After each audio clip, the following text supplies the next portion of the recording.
Good afternoon. A lot of people have given voice to the idea that this week has encompassed Good Friday and Easter and the continuation of Passover and the anniversary of Dr. King's tragic assassination. Dr. King encompassed much of what Moses did in that Moses picked up to lead his people out of bondage, out of Egypt, from slavery to freedom. And Dr. King did the same thing, taking his people from slavery and that bastard child segregation to freedom.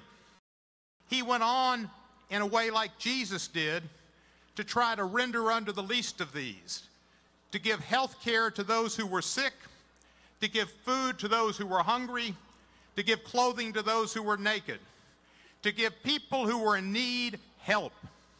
That is something he did that I was reminded of so much today by Reverend James Lawson, to every people, not just to African Americans, to people who were in need.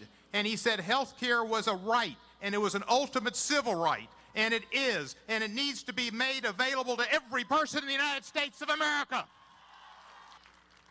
Our General Assembly failed to extend Medicaid, even though the federal government was going to pay 90% of the money, over $1 billion a year.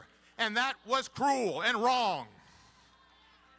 We need to see that we have Medicaid and Medicare for people in this country and health care for all. Dr. King came to Memphis because of economic problems in Memphis, with sanitation workers not being paid a living wage. He succeeded in getting the union recognized. And he succeeded in getting a spirit to people like Pitt Hyde and A.W. Willis and DeArmey Bailey to help build this civil rights museum to perpetually remember and remind people of the horrors of slavery and injustice and segregation, and to move this city forward.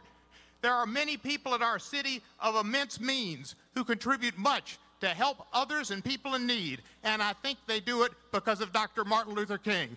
Thank you, Martin Luther King.